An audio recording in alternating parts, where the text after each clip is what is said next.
berbincang, menyampaikan satu pengalaman-pengalaman hidup, betapa dalam kehidupan ini memang kita menjalaninya tidak mudah.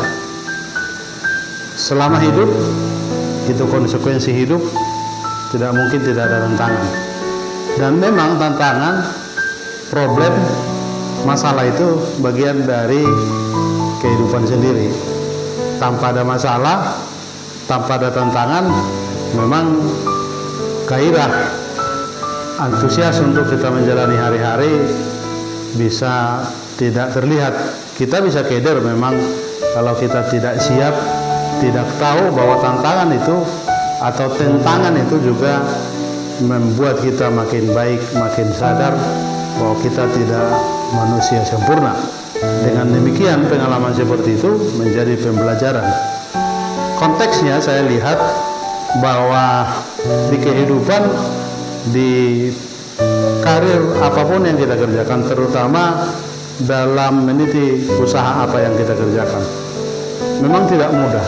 Dibutuhkan konsistensi, dibutuhkan kesabaran, karena konsistensi itu dituntut. Kita bisa malas, bisa sulit atau membuat alasan-alasan tertentu yang sepertinya masuk akal untuk kita tidak teruskan usaha yang sudah kita bangun. Jadi terlalu banyak usaha yang dibangun tetapi kemudian tidak dijalankan dengan konsisten, dan juga yang kita tahu akhir dari perjuangan itulah yang menjadi angle atau resume dari semua perjuangan yang bisa dinarasikan. Maka ketika kita memulai perjuangan-perjuangan yang kita sebut ini penting, ini perlu, maka kita buktikan dengan konsekuensi kita sendiri. Kita tahu dalam kehidupan ini tidak mudah menjalaninya. Pasti ada tantangan, pasti ada masalah, dan dengan masalah itulah kita sadar, kita diuji, dan kita menemukan apa solusi yang kita harus lakukan menghadapi tantangan masalah itu. Orang kadang-kala memang keder, putus asa karena menghadapi masalah. Lupa bahwa dengan masalah itulah seseorang berkembang dan mentalnya makin bagus, karakternya makin peka bahwa kehidupan yang teruji itu kehidupan yang tidak mudah. Tapi dengan demikian dia bisa bertahan, dia tidak mudah goyah, loyo menghadapi masalah apapun. Apa yang harus dilakukan untuk seorang bisa sadar bahwa masalah itu bagian dari kehidupannya? Dia harus manusia pembelajar. Dengan manusia pembelajar, dia mengembangkan dirinya dengan kesadaran personal branding, membranding diri. Bagaimana membangun diri? Dalam tanda kutip menjual diri. Orang yang mampu memarketingkan diri tentu bukan hanya cuap-cuap, banyak ngomong, tapi kualitas atau kemampuan dari yang dia miliki tidak ada yang bisa dipertanggungjawabkan. Dia hanya mampu mengatakan saya bisa ini, tapi sesungguhnya tidak bisa. Itu adalah pembohongan, itu bukan branding.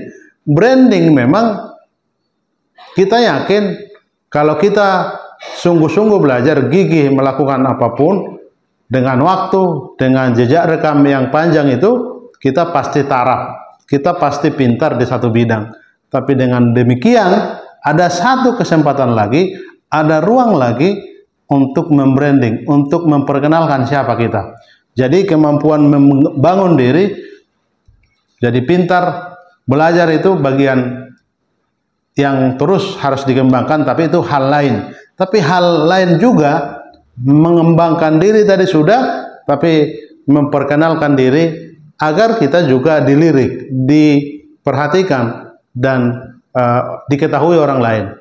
Lagi-lagi membranding diri, personal branding ini. Personal branding itu bisa kita ada di satu organisasi, tapi kita berdampak pada organisasi itu. Jadi bukan karena organisasi itu kita bangga misalnya ada lembaga besar yang kita ada di situ, tapi kalau karena organisasi itu kita memperkenalkan diri, saya bagian atau saya staf di perusahaan ini, tapi tanpa kita juga membranding diri, tidak akan baik ke depan. Yang luar biasa ketika kita misalnya di satu lembaga yang sudah kredibel, sudah terkenal, sudah besar, tapi juga kita juga dikenal secara personal. Dia bekerja di sana dan ini orangnya yang memang secara kualitas dia bisa menunjukkan dia bukan karena di lembaga itu, memang dia membangun diri juga. Artinya personal branding kembali pada dirinya, bagaimana membangun diri, bagaimana mengembangkan diri, agar ketika menghadapi kesulitan-kesulitan tadi, dia tahu bahwa itu akan berlalu, bahwa kesulitan tidak harus dihindari, tapi kesulitan juga harus dijawab, tantangan harus dijawab, sebagai bagian kita makin dewasa.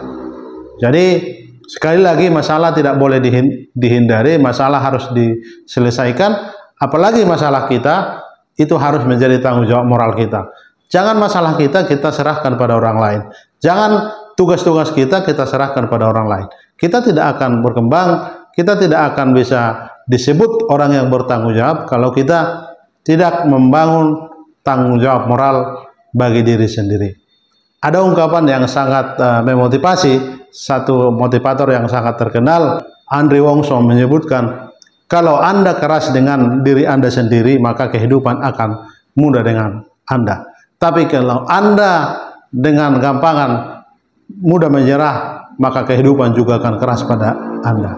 Saya kira itu mengakhiri dari konten kali ini, bagaimana kita membangun branding pada diri kita. Kita masing-masing membangun diri, membranding diri, siapa kita, dengan apa kita yang menentukan. Karena nasib kita adalah penentunya diri kita sendiri. Terima kasih.